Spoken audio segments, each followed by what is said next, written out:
Hello everyone, this is Istakhar Khan, instructor of Workshop Calculation and Science, Ahmad Abdullah गरीब private industrial training institute के YouTube channel में आप सभी का स्वागत है। स्टूडेंट्स, आज से हमारा टॉपिक होगा साइंस। आज से जो हम लोग स्टार्ट करने वाले हैं टॉपिक रहेगा अपना साइंस से रिलेटेड। मींस आज मैं लेने वाला हूं आपको वर्क, पावर एंड एनर्जी। तो आइए स्टूडेंट्स, हम लोग आज का टॉपिक स्टार्ट करते हैं जो है कि वर्क, पावर एंड एनर्जी। ये अपना साइंस से टॉपिक है स्टूडेंट्स। मोस्टली हमको पहला टॉपिक ले लेते हैं हम लोग वर्क, यानी वर्क डन क्या होता है, जिसको हिंदी में बोलेंगे हम लोग कार्य क्या होता है, कार्य की डेफिनेशन क्या होती है, उसके रिलेटेड आएगा कि कार्य का जो वर्क का जो फॉर्मूला है वो हम किस तरीके से ड्राइव करते हैं। मैं आपको एक तरीका बताऊंगा कि हमको रटने की जरूरत नहीं है, हमको यूनिट कैसे फाइंड करना है। सॉल्व करने के बाद हमको उसका यूनिट का इस्तेमाल कैसे करना होता है, कैसे ये पता होता है कि यूनिट कौन सा आने वाला है। तो स्टार्ट करते हैं हम लोग। पहला टॉपिक अपना है वर्क। तो सबसे पहले स्टूडेंट हम लोग इसकी डेफिनेशन देख लेते हैं। आपने बहुत सारी बुक्स में वर्क की अलग अलग डेफिनेशंस पढ़ी होंगी, तो देख लेते हैं। Work is said to be done when a force acting on a body moves the body through a certain distance। क्या बोल रहा है स्टूडेंट्स कि वर्क डन क्या होता है? जब हम किसी बॉडी पर फोर्स लगाते हैं, जब हम किसी बॉडी पर फोर्स लगाते हैं तो बॉडी अपनी जगह से दूसरी जगह मूव हो जाती है, यानी एक जगह से दूसरी जगह चली जाती है। हम बोल सकते हैं उसको कि कोई एक बॉडी है ए से चली गई बी पर। तो कहां पर थी पहले स्टूडेंट्स? ए पर थी। हमने क्या किया उसमें बेटा? फोर्स लगाया। हमने किसी बॉडी में फोर्स लगाया। ये सपोज करिए एक बॉडी है जिसमें हम क्या कर रहे हैं, फोर्स लगा रहे हैं। वो बॉडी यहां से यहां पर आ गई, तो ये जो गैप आया ना बेटा स्टूडेंट्स, ये जो वो क्या हो गया अपना, ये हो गया डिस्टेंस। फोर्स लगाने के बाद कोई एक बॉडी ए से बी पर चली गई, जो बीच का जो गैप है वो हमारा कहलाएगा डिस्प्लेसमेंट, या हम उसको बोल सकते हैं डिस्टेंस। अब इससे रिलेटेड एक पॉइंट ये है स्टूडेंट्स की एक कोई बॉडी है, सपोज करिए एक बॉडी है ये, हमने इस पे एक फोर्स लगाया। हम काफी लोग मिलकर इसको फोर्स लगा रहे हैं, इसकी तरफ हम फोर्स लगा रहे हैं, बहुत सारा फोर्स लगा रहे हैं, लेकिन ये जो ए पर है ये अपनी जगह से मूव नहीं होते हैं, यानी ये बॉडी अपनी जगह से नहीं हटती है, वहीं की वहीं पर रहती है। तो वर्क डन अपना होता है 0। यानी कोई भी बॉडी पर आप कितना भी फोर्स लगाएंगे, कितना भी फोर्स लगाइए, अगर वो बॉडी अपनी जगह से मूव नहीं करती है तो हमारा वर्क डन होता है 0। आप बोल सकते हैं W = 0। वर्क डन होने के लिए स्टूडेंट फोर्स लगाया है, डिस्प्लेसमेंट मिलना जरूरी है। डिस्प्लेसमेंट अगर नहीं मिलेगा तो हमारा वर्क डन रहता है 0। अब हम लोग आ जाते हैं नेक्स्ट पॉइंट पे कि इस डेफिनेशन से हम फॉर्मूले को कैसे ड्राइव कर सकते हैं और कैसे इस फॉर्मूले को हम बना सकते हैं स्टूडेंट्स। तो देखिए एक बॉडी है, मैं यहां पे लिख लेता हूं students, work done. Work done = formula बनाना है आपको। तो आपने क्या किया, किसी एक बॉडी पर क्या लगाया बेटा? हमने फोर्स लगाया है। तो मैं लिख देता हूं फोर्स मल्टीप्लाई। फोर्स लगाने के बाद क्या मिला हमको स्टूडेंट्स? एक डिस्टेंस मिला कि वो एक बॉडी ए से बी तक चली गई, तो क्या मिला हमको? डिस्टेंस। तो आप डिस्टेंस का इसमें मल्टीप्लाई कर दीजिए, ये आपका फॉर्मूला बन गया। रटने की जरूरत नहीं पड़ी आपको। आपने क्या लगाया? किसी बॉडी पर फोर्स लगाया। जब हम किसी बॉडी पर फोर्स लगाते हैं तो क्या होता है, वो बॉडी आगे मूव हो जाती है, मीन्स हमको क्या मिल जाता है? डिस्टेंस। ये जो बीच का गैप है ये हमारा कहलाता है डिस्टेंस। तो फॉर्मूला बन गया, वर्क डन = हो गया फोर्स मल्टीप्लाई डिस्टेंस। स्टूडेंट्स हम इसको इस फॉर्म में भी लिख सकते हैं, W = F × D लिख लीजिए।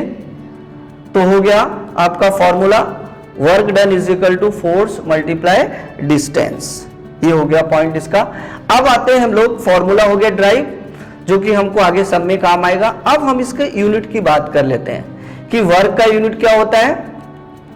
तो unit of work is equal to होता है आपका newton, unit of work is equal to होता है जूल, या आप लिख सकते हैं न्यूटन मीटर। यही चीज मुझे आपको एक्सप्लेन करना है कि ये जूल हो गया, ये न्यूटन मीटर कैसे हो जाता है। यानी आपको वर्क अगर आपने फाइंड किया तो या तो आप जूल लिख सकते हैं, या तो आप न्यूटन लिख सकते हैं, या फिर आप किलो जूल भी लिख सकते हैं।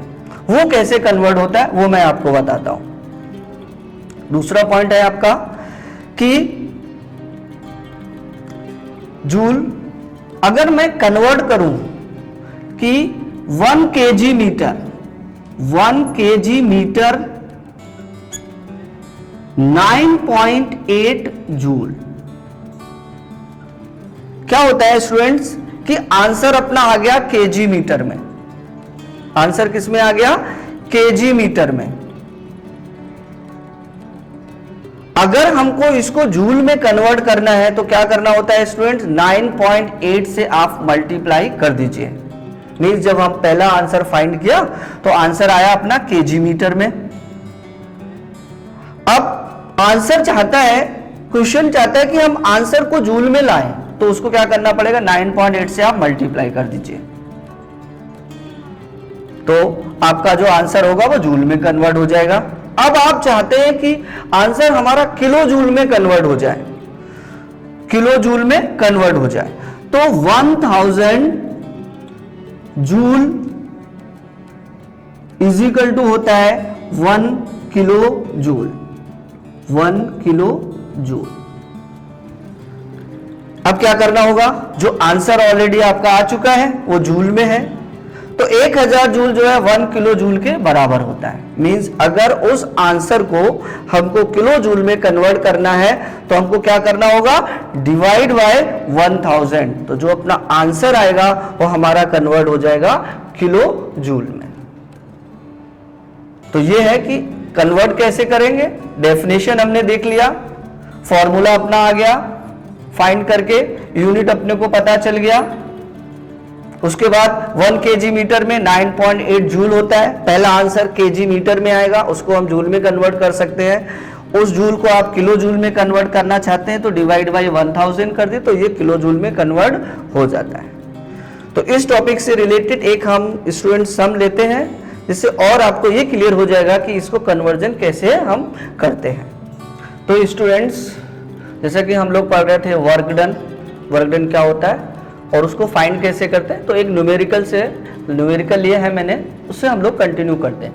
A man of 80 kg is raised to height of 200 metre, calculate the work done. सबसे पहले हम ये देख लेते हैं कि हमको गिवन क्या है। A man of 80 kg raised to height, एक आदमी है, एक इंसान है जो 80 kg वजन को उठाता है, तो ये क्या हो गया? फोर्स। आप F लिख सकते हैं, F इज इक्वल टू अपने पास हो गया 80 kg। Height of 200 metre, height बोले डिस्टेंस हो गया अपना, D इज इक्वल टू बोल सकते हैं आप इसको, ये हो गया आपका 200 मीटर। और हमको फाइंड क्या करना है बेटा? वर्क डन, यानी W हमको जो है फाइंड करना है इस क्वेश्चन के मुताबिक। तो फोर्स अपने पास 80 kg है, डिस्टेंस अपने पास 200 मीटर है, और हमको वर्क डन फाइंड करना है। तो फॉर्मूला यूज कर देते हैं हम लोग, work done is equal to F into D, means 80 multiply 200, तो 8 2 जा 16,000 ये आ गया। ये तो नॉर्मल कैलकुलेशन हो गया स्टूडेंट्स। अब यहां पे जो मैंने 16,000 लिखा है अभी ये रॉन्ग है, क्योंकि अभी इसमें यूनिट नहीं आया है। यूनिट कैसे लगाते हैं इसके बाद में, मतलब ये केजी में आएगा या हमको जूल में लिखना है, न्यूटन में लिखना है, वो कैसे पता करेंगे? तो जो हमको गिवन है ना स्टूडेंट, वो देखते हैं। फोर्स किस में दिया है? केजी में, तो आप लिख दीजिए यहाँ पे केजी, डैश ले लीजिए जा। डिस्टेंस किस में दिया है? मीटर में, तो यहाँ पे एम लिख लीजिए। देख लीजिए, सिंपल हो गया। यानी वर्क डन का जो आंसर आता है, पहला आंसर वो आएगा 16,000 kg मीटर। 16,000 kg मीटर हो गया। अब ये आंसर जैसे किस में आया स्टूडेंट, केजी मीटर में। आप इसको जूल में कन्वर्ट करना चाहते हैं तो ये कितना हो जाएगा, और अगर क्वेश्चन ऐसा बोलता है कि इसको आप किलो जूल में कन्वर्ट कर दें तो कैसे कन्वर्ट करेंगे। तो चलिए स्टूडेंट मैं इसको कंटिन्यू करता हूं। इज इक्वल टू 16,000 मल्टीप्लाई अगर मैं कर दूं 9.8 तो ये जूल में कन्वर्ट हो जाएगा। जैसा कि मैं आपको एक्सप्लेनेशन में बताया था, केजी मीटर को अगर आपको जूल में कन्वर्ट करना है तो आपको 9.8 से मल्टीप्लाई करना होगा। अब इसको आप 9.8 से जब मल्टीप्लाई करेंगे तो 156,800 हो जाएगा। अब आपने क्या लिखा, 156,800, मतलब कैसे आया, इसको मैंने 9.8 से मल्टीप्लाई किया तो ये आ गया आपका 156,800। अभी ये सही है नहीं, क्योंकि हमने अभी इधर यूनिट का इस्तेमाल नहीं किया है। तो पहले आंसर किस में था, केजी मीटर में। अब आंसर अपना आ गया जूल में। तो केजी मीटर को जूल में कन्वर्ट के लिए क्या करना होता है स्टूडेंट्स, 9.8 से आप मल्टीप्लाई कर दीजिए, जो आंसर आएगा वो आपका जूल में कन्वर्ट हो जाएगा। अब अगर आप चाहते हैं कि इसी आंसर को मुझे किलो जूल में कन्वर्ट करना है तो क्या करना होगा, 156,800 डिवाइड बाय 1000, तो ये बदल जाएगा आपका किलो जूल में। किस में बदल जाएगा, किलो जूल में। मींस आंसर जूल में दिया है, उसको आपको कन्वर्ट किस में करना है स्टूडेंट्स, किलो जूल में। तो डिवाइड बाय आपको कितना करना होगा, 1000 से आप डिवाइड कर देंगे तो जो आंसर आएगा वो हो जाएगा किलो जूल में। तो सिंपल है, एक जीरो से जीरो कट कर दिया, एक जीरो से एक जीरो कट कर दिया, नीचे एक जीरो बचा है, मतलब एक नंबर के बाद हमको आंसर में पॉइंट लगाना है, तो पॉइंट अपना आ जाएगा 156.8। ये आपने लिख दिया, आंसर में क्या हो जाएगा बेटा, किलो जूल। तो ये आपका आंसर हो गया। अब इस क्वेश्चन में हमारे पास तीन आंसर आए थे, एक आया केजी मीटर, एक आया आपको जूल और एक आया आपको किलो जूल। इससे और एक्स्ट्रा कुछ नहीं आ सकता। पहला जो आंसर आएगा वो केजी मीटर में आएगा, दूसरा आंसर आप कन्वर्ट करेंगे तो जूल में आएगा, और तीसरा आंसर आपका कन्वर्ट करेंगे तो कितना आएगा, किलो जूल में। सिंपल मेथड है, जूल में लाने के लिए 9.8 से मल्टीप्लाई किया मैंने, जूल में कन्वर्ट हो गया। जूल में आंसर आने किलो जूल में लाने के लिए मैंने 1000 से डिवाइड किया, जो आंसर आ गया वो आपका किलो जूल में है। तो स्टूडेंट्स ये आज का टॉपिक था अपना वर्क, पावर और एनर्जी, जिसमें मैंने आपको वर्क से रिलेटेड एक्सप्लेनेशन दिया, फॉर्मूलाज हम लोग ने फाइंड किए और एक सम सॉल्व किया। नेक्स्ट टॉपिक में, नेक्स्ट लेक्चर में इसके आगे हम कंटिन्यू करेंगे। तो स्टूडेंट्स उम्मीद करता हूं कि आज का सेशन आपको पसंद आया होगा। अगर अभी तक आपने हमारे YouTube चैनल को सब्सक्राइब नहीं किया है तो सब्सक्राइब, लाइक एंड शेयर कर दीजिए, और हाँ, बेल आइकन को दबाना ना भूलें। Thank you so much.